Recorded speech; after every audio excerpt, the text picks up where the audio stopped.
Welcome to the Diane McClay Show, empowering life through choice. Get ready to discover new perspectives, motivation, and balance through Diane's compassionate storytelling and insightful discussions. Whether you're feeling stuck and discouraged or curious and looking for more possibilities, Diane has your back and she's ready to take you on a journey of self-discovery and expansion. Choice is powerful, and so are you. The Diane McClay Show starts now. Welcome in, everybody, to another Reframe Friday on the Transformation Talk Radio Network and the Cornelia Stephanie Media Group. I'm your host, Diane McClay, with the Diane McClay Show, where, as always, we are here to empower your life through choice. I'm so excited. We are on part 2 of our part 3 series. What now? Basically, you've been diagnosed. You got the news. Something doesn't feel right, and you've got a lot of steps ahead of you. I'm so happy to have my friend and one of my mentors and your personal healthcare advocate in the studio with us today, Cyndi Lynne. Cyndi Lynne is an integrative life coach and speaker. She's had 25 years of experience in multiple facets of the healthcare industry: cardiac nurse, corporate healthcare specialist, even some testing on the FDA side for different medical devices. She's seen all sides of the diagnosis: mother, daughter, patient, nurse. She's got it all. And that's the reason why she's the bridge between the old and the new, and between them and you. Cyndi Lynne, welcome in. Thanks for joining us again and sharing with us what we can do after we get that diagnosis.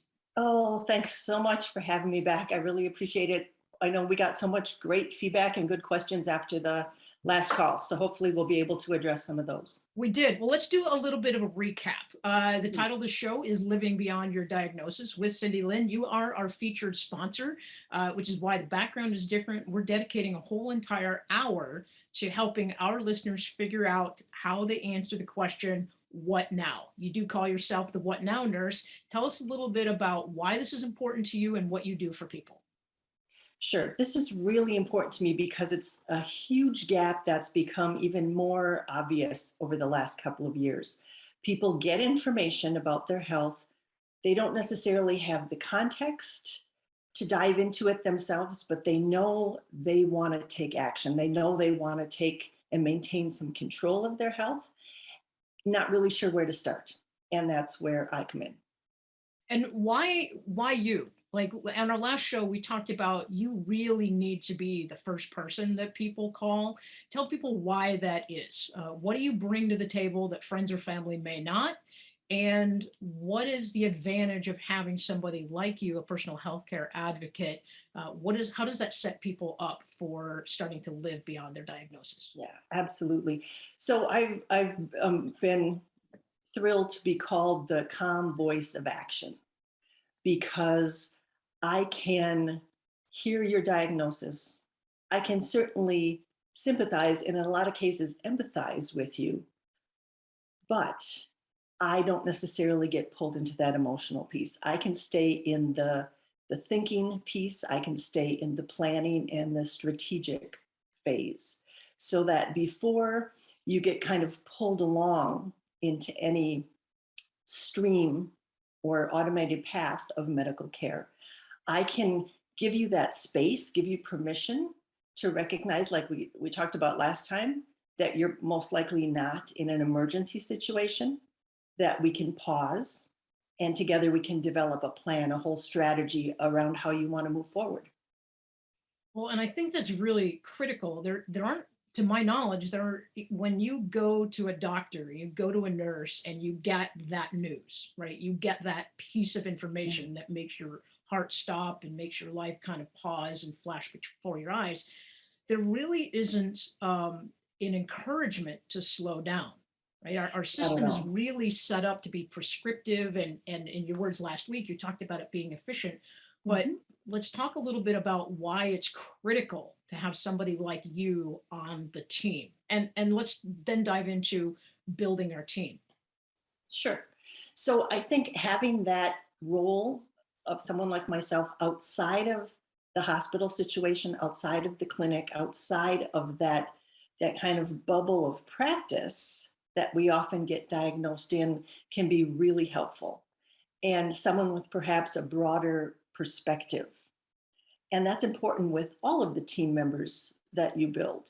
So you're going to want to, depending on your diagnosis, you're going to want to have, yes, your healthcare workers, perhaps a physical therapist of your choosing and vetting.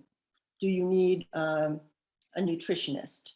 Do you need someone that's going to help with home care services if you anticipate being laid up for some time? And then, those are all of the professional kind of roles. There's also your friends and family and your close community members, and really taking the active role in creating your team makes it much easier for everyone to pitch in and help you out. Right. And we talked on our last show about really knowing in advance kind of who the circles are of the people. We talked about, you gave some advice about making sure that we identified people in our lives that we want to tell about the diagnosis and not fall into the trap of having to tell and feeling compelled to give all of the information. On our last show, you talked about why it's important to have that calm voice and the person who can say, all right, what are the steps? What do we need to do? And that's you specifically. And we also talked about who we don't want on our team, at least in the first initial diagnosis. You don't want to call the person who's going to elevate the concern, elevate the fear, the anxiety, the stress, the worry, all those negative emotions that really aren't going to be helpful in the process anyway, right? Mm-hmm. So let's talk a little bit about, I know I have dogs, you have dogs. We've talked off screen a little bit about sometimes training our dogs is as much about training the people around us as it is about training the dog. And we joked a little bit that it's kind of training people how to help us when we get a diagnosis is not very dissimilar, right? So can you kind of draw that parallel a little bit about why it's important to communicate with the people we've designated for different roles on our team, and maybe some tips that we can start implementing when we get that diagnosis? I know there's a balance between saying too much and not having your privacy, but then keeping people informed and then still maintaining a sense of control. You want to speak to that a little bit? Sure. So when we talk about the timing and when we talk about who we want to tell and what, a big part of it is really thinking about to whom we want to communicate simply our diagnosis and that we're going through this challenge, and to whom we want to communicate our entire process or the fully thought through process. So there may be people early on you want to talk to and say, oh my gosh, I'm going through this. And you want emotional support, or if they've gone through something similar, maybe you want some advice.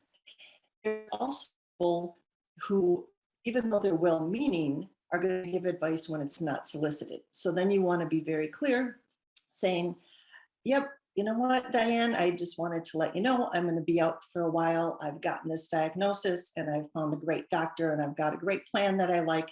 Just keeping you up to date. I'll let you know when I'm available. So you're very clearly not soliciting. You make it clear that you have everything you need. And then that keeps that relationship on that level. And there's people that belong in each of these, I call them circles of influence. And I touch on quite a bit of this. And I think you have in the show notes the link to my free communication guide. Great. And so that has also very good examples of who you might think about in these kind of circles of control or influence in your life. Right, and let's call it out real quick. So for our viewing audience, when you catch the show afterwards, either on my YouTube channel or on Transformation Talk Radio's YouTube channel, you will be able to see the link to the communication guide. Jacob will put that up there throughout our show. But that communication guide, I've actually downloaded it, and I don't have a diagnosis that I'm managing right now. But the tips and strategies that you have listed in there make me want to go through that in advance of having anything happen.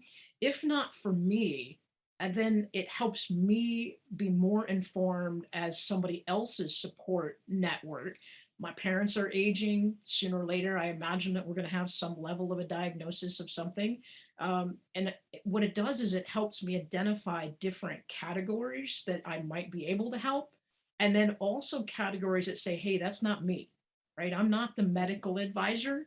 I'm the emotional support person. I'm the rational person, but I'm not the one who can make a decision on what's best for my parents or my friends. So I think that guide is really critical for people to really download for free. It's a beautiful gift, and for them to start integrating into their life. Because as we talked on our last show, when you get the diagnosis and then when you start to figure out how you manage it, that's not the time that your brain is actually really thinking clearly, right?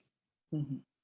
Absolutely. It's a real tough time to think in strategic and planning and future orientation. It brings you exactly to that moment. And, for some patients, it's even hard for them to figure out how they're going to get themselves into the car and back home after they get a diagnosis. So Right. you're right, identifying those people early on and then identifying them specifically for their talents.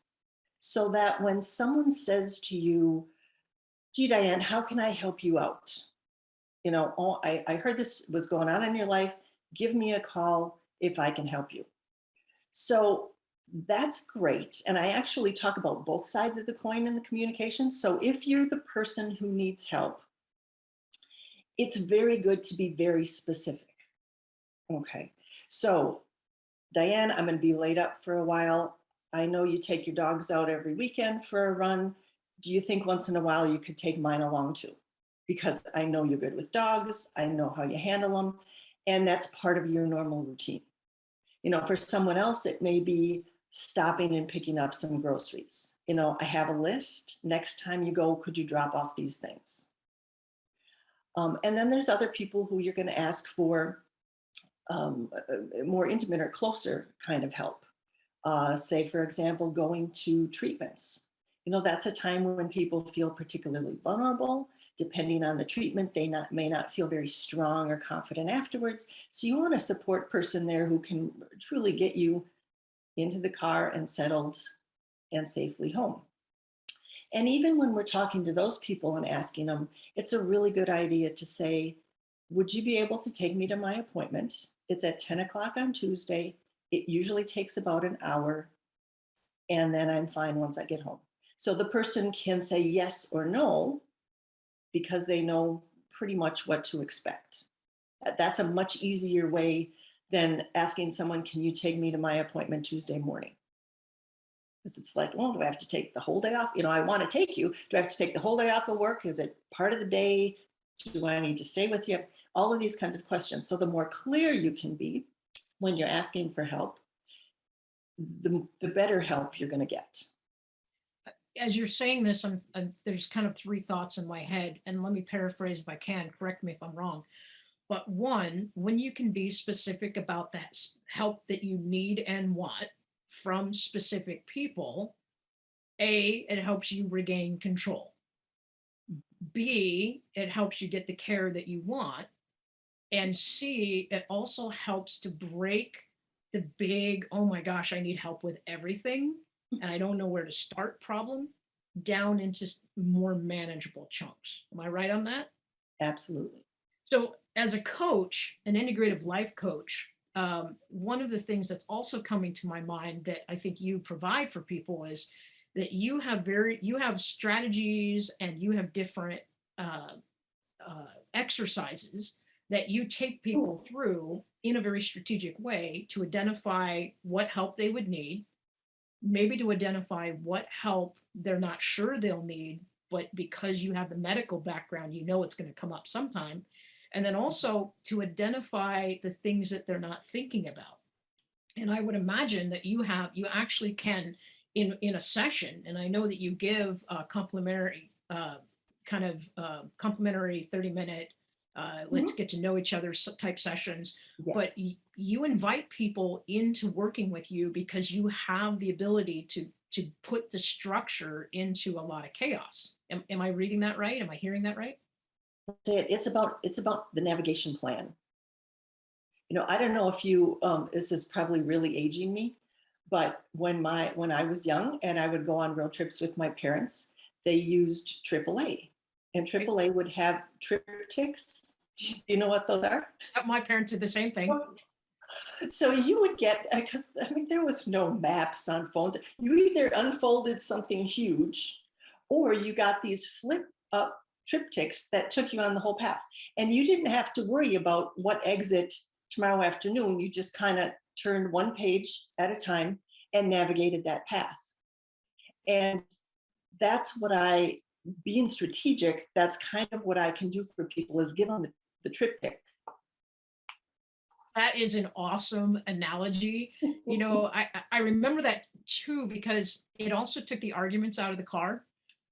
When both of my parents were operating from the same triptych, we knew that in 4 hours we would be around point A or B, and there would be these things to eat, these things to do, these hotels to stay in. It still provided choice in the road trip, but it provided choice that both of my parents could agree on. Well, triptych says these are good places to eat, so we'll pick one of these 3 places. And for a younger audience, like if you've never heard of AAA, if you've never heard, for drivers who are like, I don't know even how to change a tire in my car, AAA is that company that does that for you. And they're not our sponsors, but if they want to call me and, you know, offer their sponsorship to Transformation Talk Radio or to the Diane McClay Show, we'll take it. But triptychs, like Google triptychs, Google AAA, if you don't know what we're talking about, it's a brilliant concept because it's laid out for you and it takes the big trip and chunks it down into drivable sections. I think that's a brilliant analogy. And quite honestly, I think you need to maybe pattern some of your coaching strategies off of a triptych. The medical navigation, I think that's brilliant, Cyndi Lynne. It is. And part of that first process, just like planning a trip, is knowing your philosophy of care. So you know, okay, you have this diagnosis, you know it's going to be a car trip, not an air trip. So you decide your destination based on the outcomes that you want, which all come from your philosophy of care. So we put the plans in place together. And again, it's not because we can predict every menu at every restaurant. We just pretty much know at this point that at this exit and this exit, there's going to be facilities, and a bunch of exit there won't be. So that's what we decide ahead of time and create in a strategic plan in navigating that diagnosis process. And reminding folks that navigation of care, that philosophy of care, it is not a fixed thing. A diagnosis changes. It could change daily, depending on the severity of the diagnosis. It could change monthly, depending on the progression of the care. It could change quarterly or yearly, depending on if the diagnosis is more urgent or life-threatening. You know, a heart attack diagnosis is completely different than a thyroid failure.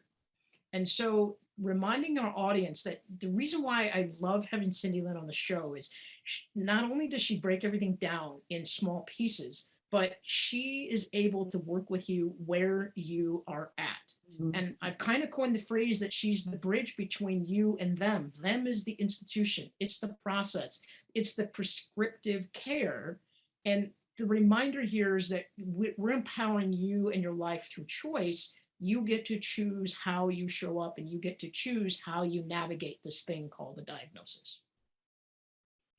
And you talk about that choice, and you talk about empowerment, and I know you also talk about bravery. And it does take a bit of bravery to step up and say, okay, I want to impact my diagnosis. I want to make a difference. I want to be a part of determining what my outcomes will be. And in order to do that, you need to be a good consumer. So, you know, when we talk about the bridge between, you know, you and them, it's not necessarily an adversarial relationship, but medicine is a business. And the business of medicine is very much modeled on that emergency, efficiency kind of paradigm. And when we don't have to be, thankfully, in that paradigm, then we have more choice. We have more time. In order to make good use of that time, you need to become a really savvy consumer. So like anything else we use, medicine and medical care is something that we need to really investigate. And I think for most people who have come to me and most people I speak with, they do more homework on which dishwasher they're going to buy to replace when theirs breaks down, or car, or washer and dryer, than they do investigating their healthcare providers, the facilities they're going to go to, the treatments they're going to choose. Why do you think that is? Why do you think that we do more homework on our home appliances that make our life easier than we do on the healthcare that also could make our life easier? Why do you think there's a barrier to doing, or what stands in the way? Maybe not why, but what stands in the way of becoming an informed consumer, an educated healthcare advocate for yourself? I think there's a confidence level that comes with, we feel more confident questioning the salesman or the representative of the appliance company. We feel less confident questioning our physicians. I think the emotional piece makes a big difference. And again, if I can do anything to help people take the emotional piece, which is absolutely valid and absolutely important to manage, but if we can take that out of some of the decision making, then you're much more empowered. Now, I can tell you I get pretty emotional when my dishwasher isn't working, but that's the one I miss most. But it's still a matter of, okay, sorting through which features do I want, which ones don't I want, what am I going to be doing with this machine? And we kind of ask those same questions when we consume healthcare. Sometimes we don't have those same questions because we haven't been through this before. So we aren't comparing our current dishwasher and what it could do feature to feature to the new dishwasher. This may be a whole new experience. And again, that's where I can provide some guidance in terms of, all right, what features are we going to look for in a treatment facility, for example? And in a doctor or a provider. My partner, it's funny, if she meets somebody, she's one of these people who has this gut feeling like, I don't like them, or I don't feel comfortable around them, or something feels weird or off. And I will often say, what is it? I don't know. But she'll be damned if she goes to that, if that feeling exists, like, I don't like the facility, something feels off, I don't feel comfortable. She's actually very in tune and gives herself that permission to say, I can go somewhere else. What I've learned in our years together is that I don't have to convince her to reconcile that feeling. I just, as a supporter, I have to say, okay, that feeling is there for whatever reason. Maybe it's explained, maybe it's not. So now if that feeling is a barrier to receiving care from that facility or that person, then what are the options? And one of the things I teach on is, and you and I both do this in different ways, but when we can create options out of that awareness that we generate or that we tune into, our power and our control significantly goes up, and we can tap into that to guide ourselves through this medical process, right? You want to chime in on that or give some examples of that? Yeah, it makes a really huge difference. And it's always good to listen to that voice, then put it in the context of what you're trying to accomplish. And I'll give you a really good example of this. You're not going to like every person you work with, but you can respect them and the work you do. So I'm sure we've all worked in environments. There's people that you go out and have lunch with, and people that you wouldn't necessarily spend any extra time with, but they still may be fabulous at their jobs. Okay, so that's true in medicine too. So for example, if you get a very high level neurosurgeon, okay, I've never met one, and this is not true for all of them, I'm sure, but I've never met one who's real personable. Okay, bedside manner is not where they're at. Now, those people also tend to hire very astute, very efficient physician's assistants, nurse practitioners, their group of people who manage everything around them, usually highly efficient, personable, and warm, almost in a compensatory way, sort of thing. So if I'm looking at needing those services, then I'm going to look at that all as a package and say, okay, this person is highly regarded. Everything I've read about them, every person I've talked to who's worked with them absolutely is happy with their work. Maybe he didn't chat much when he came in. That's not what I'm going to him for. So there's a balance there that we have to see, because I know many people say, well, you can't just not go to a doctor because you don't like them. Absolutely not. There may be people that you don't care for. You need to respect them, and they need to respect you. And I think that's the piece where it starts to feel uncomfortable for people sometimes, when they don't feel heard or respected by either a physician or the staff in the clinic, or his associates. So that kind of differentiation, sometimes it helps, and it sounds like you probably do this for Tammy, and I do this for my clients, to say like, okay, what was it that was rubbing you a little wrong? What was it that didn't feel quite right? And if we can figure out what that is, maybe it's not that particular physician or his group, maybe that particular clinic, or maybe it was a really rainy, crappy, dark day, and it seemed like a dingy place, or there was construction, or so if you can sort out where that's coming from, you can make decisions. Well, and I think that's exactly what you do for people with having the exposure to the different components of the medical world that you've had. You can see things from different perspectives. One of the things I do is I say, okay, is not that your perception of somebody is wrong, but how do we work with it? So if you're not comfortable with somebody, then somebody that's in your corner who's not emotionally engaged can say, well, are they going to give you the features you need? Are they, what is the outcome you want? Are they moving you towards that, even though they have an odd personality, or are they just not going to move you towards that? And I think it's really important. You use the word respect, and I think that it's important for all of our listeners, women especially, that it's okay to question people in authority and with more knowledge than you. It's not disrespectful.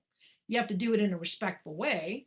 And if you don't get the information you need from that person, that's one of the reasons why you're saying you should go meet the physician support staff. You should meet the nurse practitioner, meet the secretary, meet the person who's going to be doing the billing, so that you can get a bigger, more holistic picture of the service that's being provided.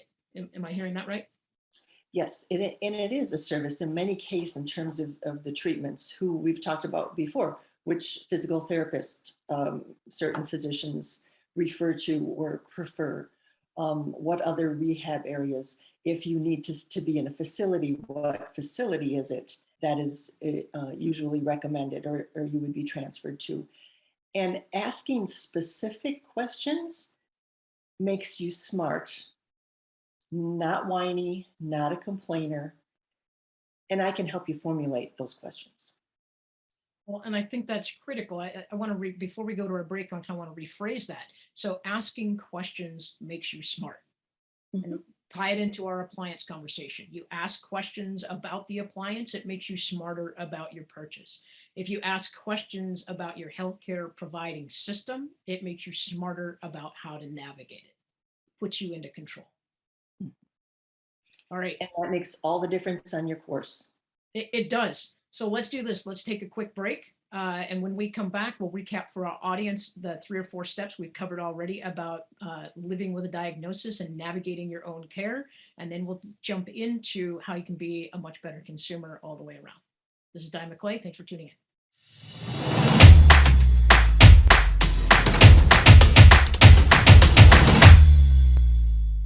Welcome back, everybody. Thanks for joining the Diane McClay Show on Friday with the Transformation Talk Network and the Cornelia Stephanie Media Group. We are here, as always, to empower your life through choice. I'm with Cyndi Lynne, my friend and personal healthcare advocate. We are talking about living beyond your diagnosis, and today's session is the second of a 3-part series where we are talking about how you can be a better consumer of the healthcare system. Before the break, we talked about how people always seem to do more investigation and research on the appliance they buy for their home than they do on their healthcare provider, their healthcare network. And we're here to give you the opportunity to implement new things in your life, to live with your diagnosis and to remain in control and keep your privacy. Cyndi Lynne, let's pick up where we left off. We're talking about being a better healthcare consumer. We've covered knowing what your philosophy of care is, starting to establish the circles of care, the people that you're going to engage for different things. You talked about being specific about the types of help you need and being specific with the people who are going to help you with it. And we were leading into being specific about the type of services and the type of care that you want. Why don't you pick up where we left off and lead us in about what you do for people when they get the diagnosis and how you can help them be a better consumer? Absolutely. So really what I do is help them ask a better question. And even if people are working on their own and they're trying to figure something out and they know they want to talk to their physician, how do I ask a better question? So if we go back to our dishwasher analogy, instead of saying, well, how does this work? Then the salesman may think that you have never had a dishwasher and he may start explaining, well, you put the dishes in and start from there. It's much better, for example, to ask a question about how hot is the sanitized cycle in this machine versus this one, if that's something that's important to you. Then the salesman knows that you're a savvy consumer of dishwashers, and you can get a good idea, one, if he knows what he's talking about, if he has ready answers or ready access to answers, and which machine better suits you. So we want to do that the same type of thing when we ask questions of our medical providers. So instead of asking what now, you can ask, what are the traditional or recommended steps? And then what are some other options that people have chosen? Very often people say, what should I do? Which is really not the physician's job.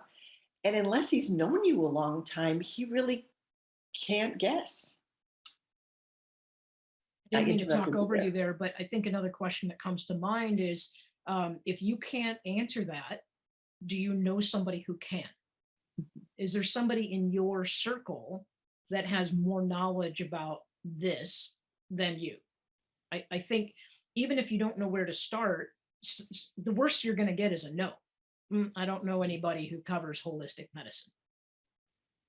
Right. But if you're already there and you're already paying for the time and you're paying for the person's expertise, you might as well tap into whatever network they may have already created.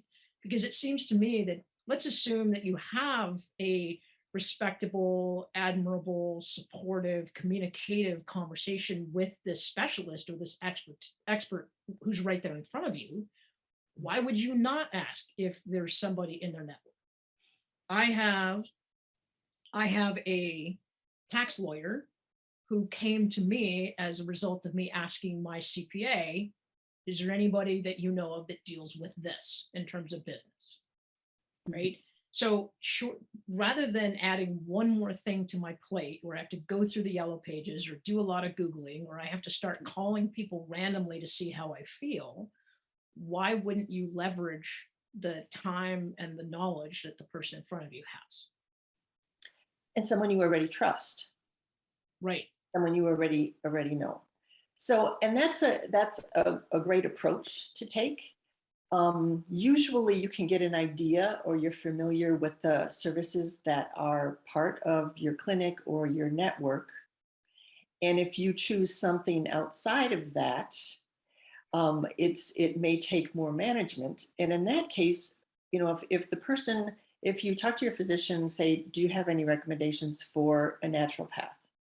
Well, no, we don't have any here in the clinic that we refer to. Okay.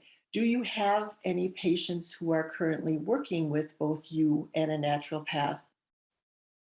And if they say yes, ask them about the coordination. If they say no, that may give you an idea as well. But again, you can ask, how comfortable would you be in having a naturopath as a colleague managing my case? And that gives you an idea as well about their willingness to collaborate. Well, and I guess I'm thinking about two things too, is that you mentioned getting care within an insurance system, and you're alluding to the fact that you can get care outside of the network or outside of the insurance system. So how can let's split it out, right? We're talking about being a better healthcare consumer, and you've given examples of within the system, but how can we be a better consumer of multiple systems or something that's out of pocket or out of our network? So there's a couple of ways. And one, even if we start in terms of our within our network, say just within our insurance network, there'll be a variety of physicians. I don't know if everyone knows that physicians have admission privileges only at specific hospitals. So for example, if there's a hospital that you really have your heart set on for treatment, then you would need to choose a physician who has privileges there. So that's kind of a little bit of a disconnect that people don't always realize. If, for example, the hospital or the facility that you prefer has the treatment options, the equipment or the certification or accreditation for the treatment options you want, then you want to be sure and pick a physician who can offer those options and work in that hospital. Otherwise, the physician you choose is going to offer the options that he has available to him in the facilities in which he has privileges. Does that make sense? It does. It does. So really the question we're asking is a deeper question might be, what hospitals are you in partnership with, or do you have accreditation with, or do you have access to?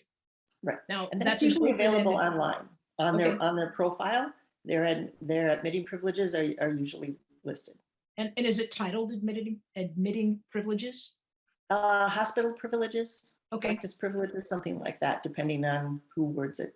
So this really ties into what you said last week, that if you're not horizontal and you're not in the middle of a heart attack or you're not profusely bleeding, this is why having this knowledge up front and taking the time really works to your advantage.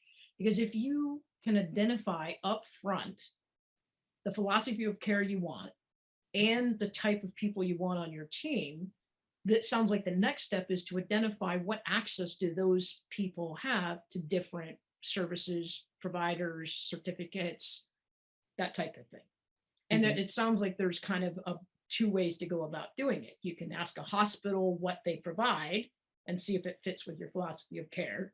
You can ask a physician if they provide that service, but then you're actually bridging the gap, which is why you're the bridge between them and you and them, and the old and the new, is that you're teaching people how to bridge the gap with different questions to really get the information they need prior to being ushered through a systematic prescriptive service.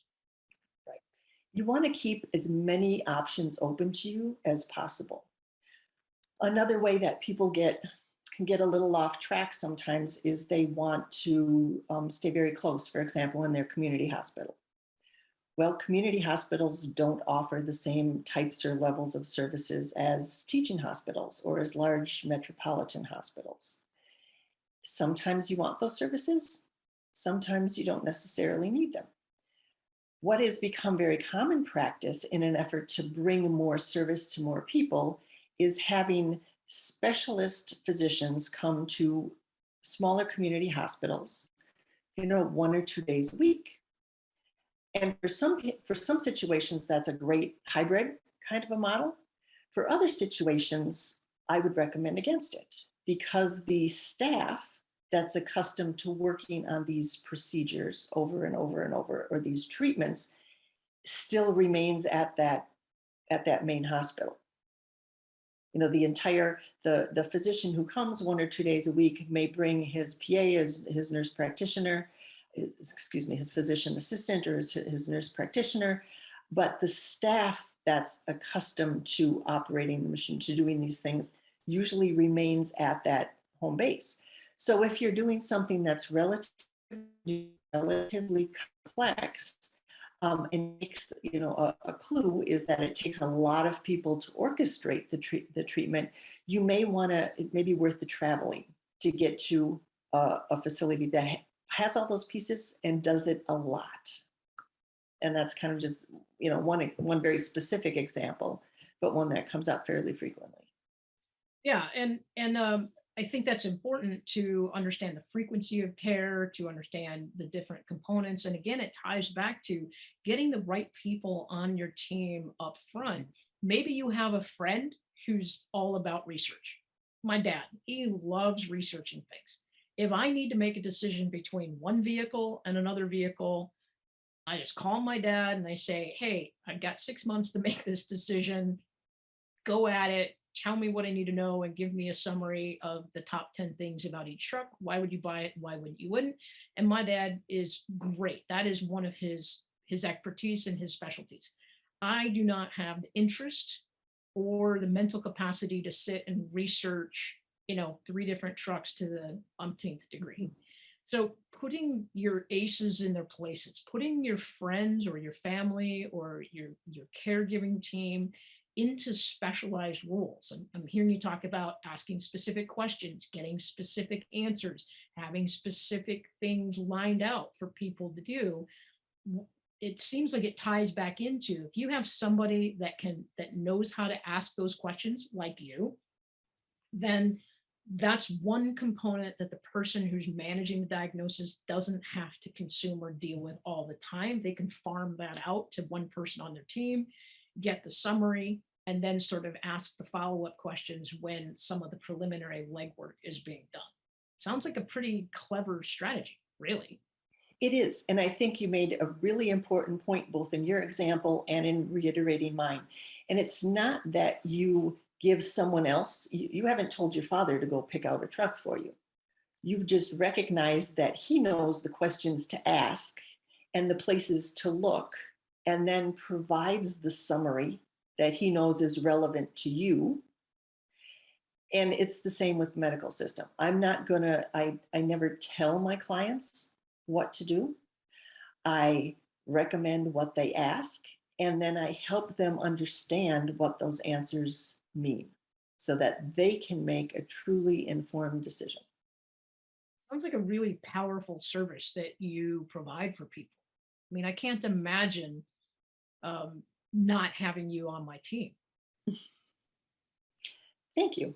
And it does. It gives people so much strength at a time that they don't feel like they have a lot, in order to be like, okay. And you're remaining active in the whole process. Right. You're a I think, participant in the process. You're not passively being drug along with the process. right. It's not happening to you as much as it would be in other circumstances. Right. So what else? It sounds like really being an informed advocate for your own health, being an informed consumer really helps you stay in control and really helps kind of help you be an active participant. What are some other ways that we can be better consumers? We've talked about asking questions. We've talked about assigning different roles, being specific. What else are people missing? What do they not know about being a better healthcare consumer? I think one of the biggest snags people hit is, everybody says, well, get a second opinion. Well, get a second, or get a second or third or fourth opinion. And I think that's a very confusing process for people. For some people, it's interpreted as just shopping for an answer you like. Mhm. And for some people, it can be, a matter of procrastinating. But really effectively asking questions is another one of those things that's going to gain respect, even if you stay with the same physician. So one of the most important things when you want a second opinion is, what is it you want a second opinion about? Have you been given a diagnosis for a rather rare condition, and you want that diagnosis confirmed by an independent physician at another facility who practices in another group? Is it a situation where you're pretty confident the diagnosis is right? It's a more common diagnosis. but you don't know that you really believe in the treatment options that this particular physician is giving you. So maybe you want a second opinion on treatment options. And this again is any of us offer the tools that we have. So if you go to a practitioner with different tools, you may get a different offering. And then third, do you want, and this is where people hesitate because they're very often very far down the path of treatment, do you want a second opinion on how much follow-up? So you've been through radiation. The chemo plan doesn't make a lot of sense that you're being offered. Is there other options? Maybe you want a second opinion on that follow-up treatment. So knowing where you want a second opinion is much different than just saying, oh, the doctor said this and I don't like that. And that's something that, again, is being that the ability to differentiate and the ability to work with someone to kind of tease out what parts of this are you uncomfortable with and how can we make you more comfortable with each of these pieces, because that feeling of being sure is going to impact how that treatment works for you tremendously. I totally agree. And you use the word savvy, and while you're talking, I just looked it up. It's practical knowledge. It's the ability to make good judgments. And I think that a savvy second opinion really needs to be a slogan for people, right? I like that. You don't offer savvy second opinions, but you offer savvy ways to get a second opinion. And I think that's really, really critical. And as I'm thinking about it, I'm thinking, man, that sounds really empowering to be able to know, you say you don't have all the answers, but you know what questions to ask. I think that's a barrier to people being a good consumer. I don't even know where to start. I don't even know what to ask. And even when I do ask, I don't even know how to interpret the information that's coming at me. And now I'm having to balance all these other people who have their opinions about what I should or shouldn't do. So really, I think that concept of being savvy, making sound, good judgments, what's best for you in the moment, for today, right now. What is the next best judgment or decision I need to make to move myself forward, to navigate myself through this diagnosis and through this medical crisis, if you will. So what else stands in the way? You mentioned sometimes not knowing the question, but what's another barrier to being a good consumer? I think just the intimidation or the fear or not being wanted, will my doctor get mad at me if I ask for a second opinion? And if you say to him, you know what, I don't think you know what you're talking about. Yes, I'm going to go ask someone else. That's very different. Let's go back to the dishwasher. That takes the emotion out of it for most people. Instead of saying, you know what, I don't think any of your dishwashers work here. It's much nicer and much more accurate to say, you know what, I'm going to compare another couple of brands that you don't happen to carry, right? He doesn't have those particular tools, and you want to compare the features on those. And you may come back to him, and really he should respect you more as a customer, because it's going to also bring you back a better informed buyer if someone wants a long-term repeat customer. And the same is true with physicians. I, appreciate the work you're doing here.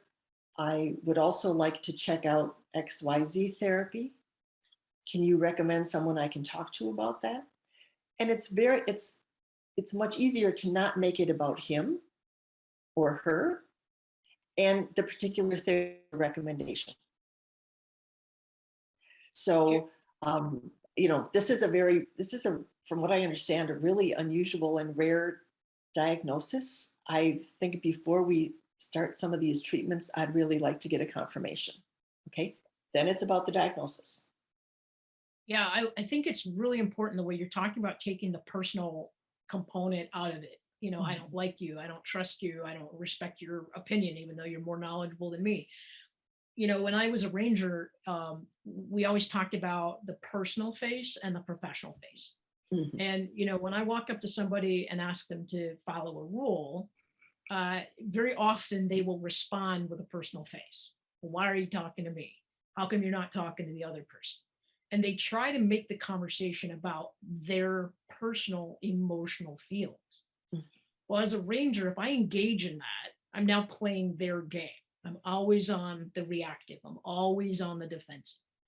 But if I can say, honestly, sir, it's about the rules, or ma'am, it's about your dog being safe in this particular area of the park. This is why it needs to have a leash. I've removed that personal side. I'm not reacting with my personal face. I'm responding with my professional face.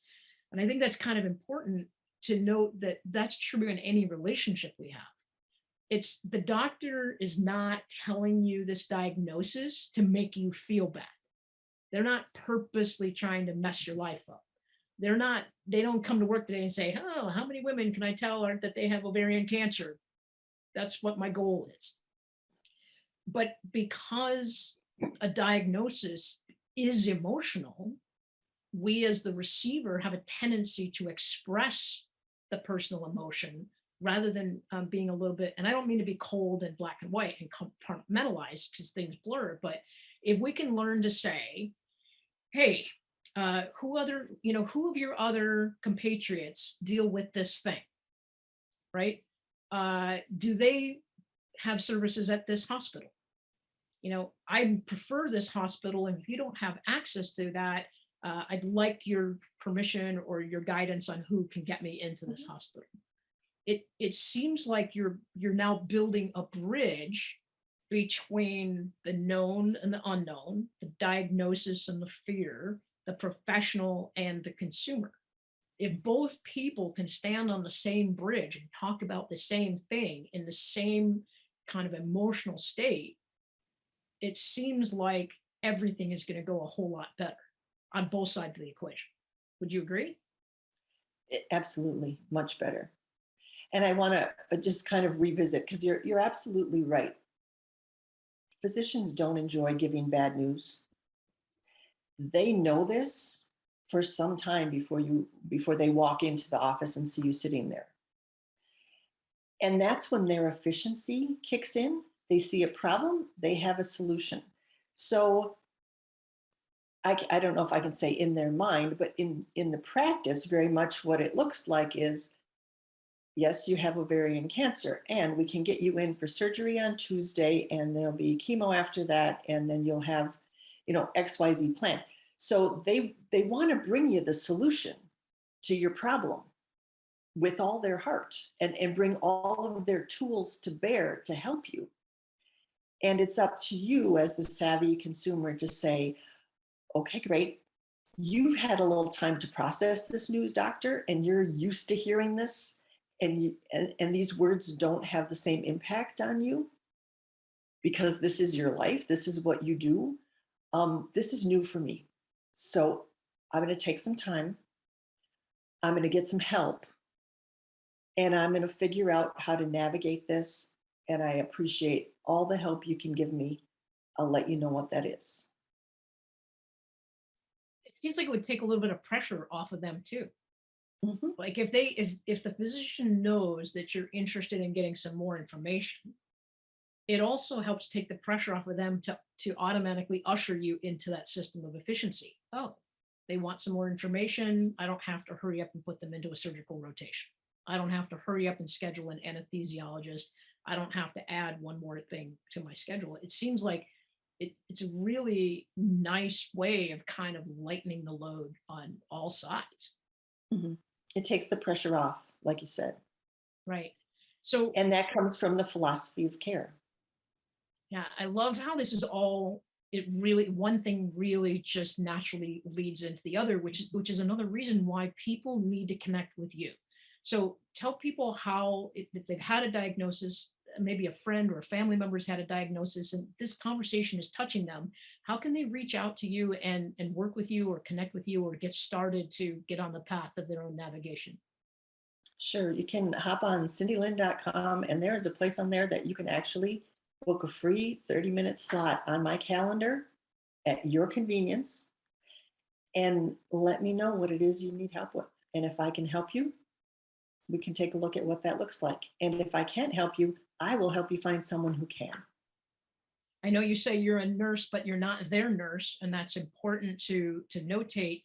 We kind of joked and said that you're the what now nurse. So if you've had a diagnosis, if you have a friend who's had a diagnosis, and you just have a lot of fear and anxiety settling in, I strongly encourage you to jump on Cyndi Lynne's calendar and get that 30-minute consult, because what we've covered in this last hour is significantly changes my life, and I'm not dealing with a diagnosis. What we're going to cover in the next show is how you can heal your life and how you can heal the relationships around you as you're living with this diagnosis. As always, man, these shows just go so fast, but I encourage you, reach out to Cyndi Lynne, because we can't possibly cover it all in the shows that we have. Right, Cyndi? Absolutely. But thank you so much for giving me this time. Well, I believe in you, and I believe in what you're doing. And I believe that we have to start changing the way we consume things around us and the way we connect to things. And being able to give us tangible, strategic tips and strategies to navigate something that scares the hell out of us is a way to empower us, and it's a way to engage our life through choice. So next, you'll come back on March 11th to finish out the series.